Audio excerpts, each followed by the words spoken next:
Menteri Rangba Kejelau Konrad Kongkal Sangma hakanyau terik unopra ulong bagi entry but exit point ke badan umling hari boy. Katrekam kum kejaka kemi akbaidai bagajing perking yaga kelam COVID-19. Bat komta on omla ban petsange agajing pentrekam jong ni kerdop.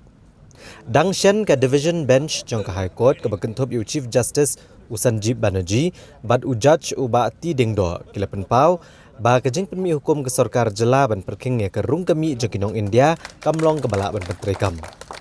Ha kebayadai bagani kebentau Konrad Kongkal Sangma ulong bag Sarkar kan sesim kia mardor hendrai kini kejaka ketrekam ha keban kemi benia aki kendon perking jong ke kelam COVID-19. Kumta kan long kebae ban pensengek trekam ya kini ke checkpoint. Ulong bag Sarkar kan sekmi benia kumno benia cekamat kebayadai bag hukum kebal penmi deke yang syari. Yeah, so as per the court orders, necessary actions will be taken.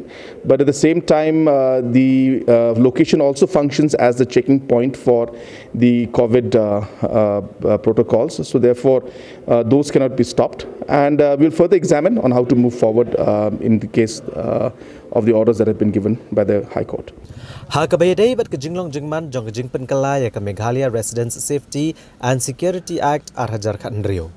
Menteri Rangba ulong bag Sarkar Jela kerang yach kemat ha kabanetre rengkat bat ke office ulat ke Jela bat kumjuru bat ke Sarkar Pedeng. Ulong bag Sarkar Pedeng kalapha egijing pensengau jongka bat hadian balayo egijing pentip on senang yach kemat syuk ha kabayadai bat kene kebenta. Yeah, as I said, we are still coordinating with the Governor's Office and with central government.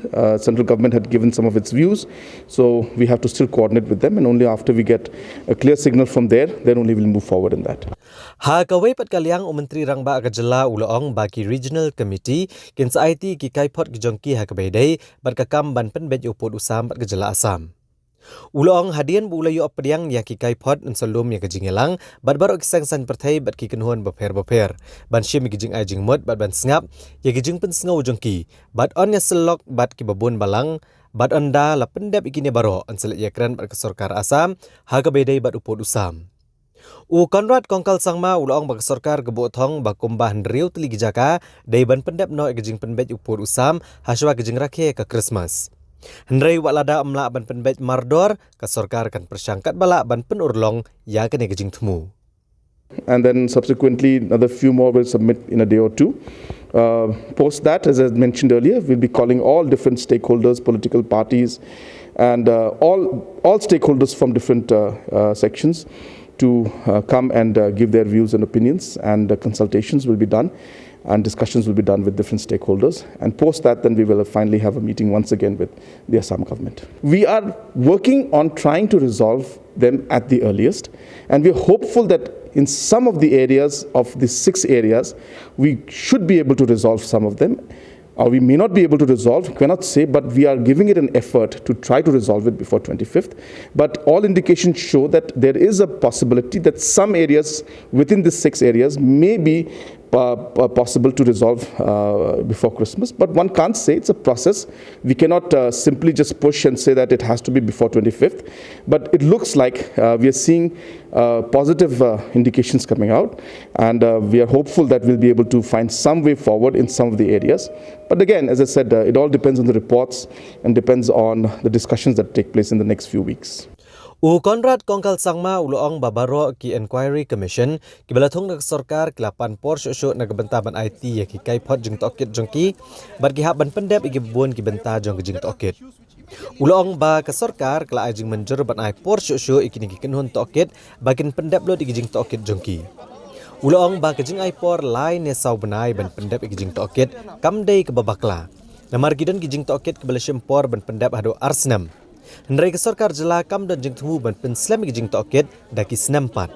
Hendrai ke nele ban kemi ibnia badai ban pendap kloy ya gijing tokit baro. No, number one, the delay, not that I shouldn't say delay, it's a natural process. All the inquiry commissions have requested for some more time because these are very broad subjects, requires a lot of details to be gone into. So it's a natural process where we had given 3 months, they've all asked for extensions, so we have given extensions to them. to all the commissions that are working. And 3 months to 4 months to 5 months is not a big deal because there are inquiries that go on for 2 years. So obviously we're not going to go into that kind of a delay. Some delay may be there, which is, as I said, a month or 2 months or 3 months. But we're under, we're examining the whole thing and making sure that all the inquiries are done at the earliest. So there may be a month, 2 months extension, but it will be completed at the earliest. The second point you mentioned about. Appointment of already the process is on, and any day the notification will come out.